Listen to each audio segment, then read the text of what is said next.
Got some squats and bench. Haven't trained for about a week. Had a couple of teeth out here.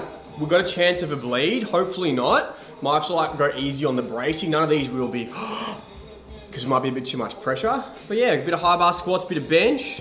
All right, I'll put this to the YouTubes. If you have purchased the ins and knee sleeves, one, what size did you get? Like, did you go up, did you go down? And two, if you've had them for a significant period of time, did they tear? Because I'll get them at some point, but one, I want to suss out sizing, but two, I've been hearing that they tear. I feel like that's probably because people are going too small and then they're tearing, but let me know your thoughts. Do you have any feedback on the ins and knee sleeves? I'm sure they're great, but is the tearing issue just because people are getting extra small when they should really have medium? What about the Mark Bells? I'm all about the Mark Bells, but they're not as anabolic as the Inses. Maybe I've got to go, you know, Mark Bell made those denim ones. Maybe I've got to go those. I don't know if they're approved. Can anyone let me know? Chris White, if you're watching this. No one's got these ones. Shout out Glenn Morris of Doncaster Technical College for giving me these. You won't find these anywhere. You can't buy them. No restocks, baby. These were from like legit 25 years ago. You can't get them. Gone. Adidas. Out. Timber heels. Timber. So I'm gonna run you through my warm-up routine for squat. Put the bar on my back, feet flat like you're shitting over a hole, squat.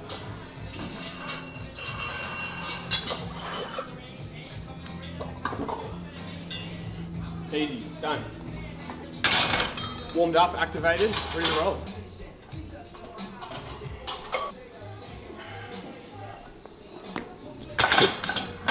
We obviously joked a bit about not needing activation and we annoy some people, but as with everything, it's a case-by-case basis. If I walk up to the bar, I place the bar on my back, I can hit depth, everything feels fine, I feel like I can get into positions I need to in order to execute a squat, well, then I just proceed. And it's the same thing I do with a client. However, if potentially my bracing was a bit off, or maybe my upper back tension was off, or I was feeling a bit tight in a certain area, yeah, I might throw in a drill to help address that, to give it a bit more time before getting under the bar. I think the key thing with the whole activation thing is do what you actually need to do. Don't just do something because someone told you 2 ages ago and you've just continued to do it, or because you see someone else do it.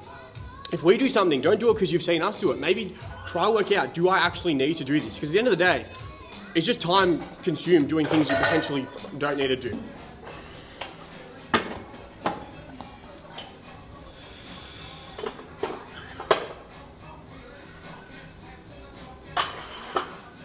Squats and deadlifts in this program, my coach Alyssa has given me ramp up to a certain RPE. Those RPEs have been climbing across the block, but basically there's no set RPE for the first and second set. The goal is just to, by the third set, find the target RPE.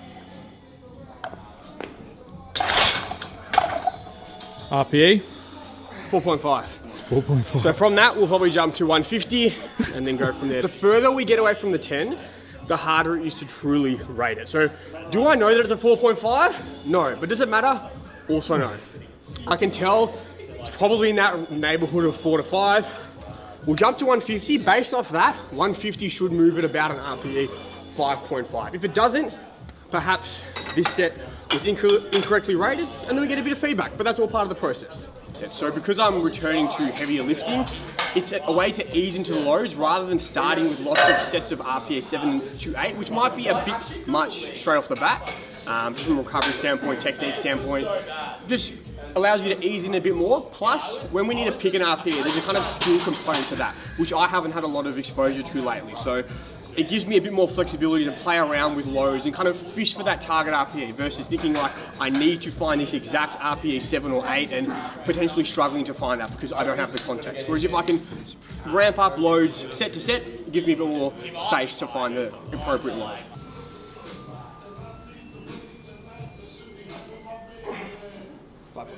Easy. Another 5.5, bang bang. So we'll go 155 for the last set, aim for about an RPE 6.5, which will be the goal of today. Last block, we finished on 160. This is week 2 of the next block. Already gonna be 155, so we're on a good track for another nice high bar PB.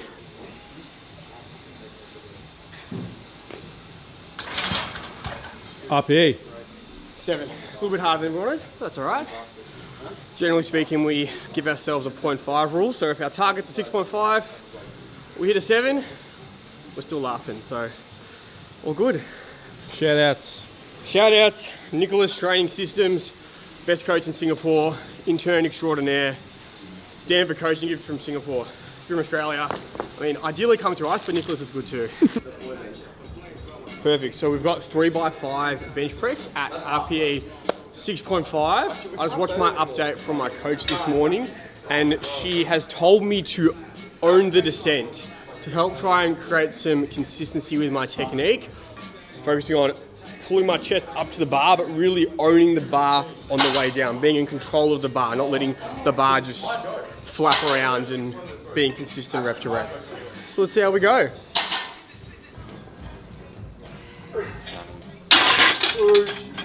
What's next? I'm just sussing out the gum situation. I think we're blood free, which we love. Up to, we'll go 95. One more.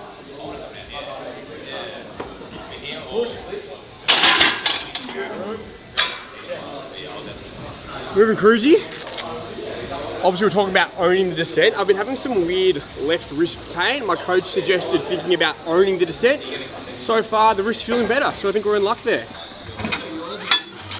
Stop.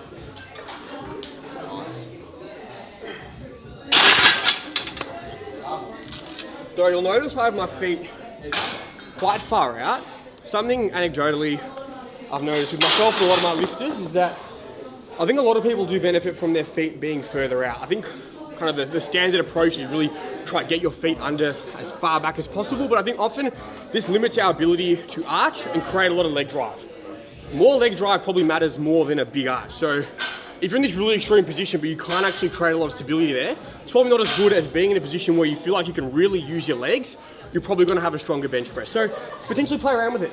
You might be surprised how far you can get your feet out and really feel like your quads are helping and contributing to the lift. Thanks for following me through my training session. Hopefully there's a few things you can take out of there and apply into your own training. As always, leave us a comment down below. We had a few questions throughout this video. We'd love to hear your guys' thoughts. Give us a like, give us a share. If you're interested in coaching, DM us. We'd love to help you. Laters.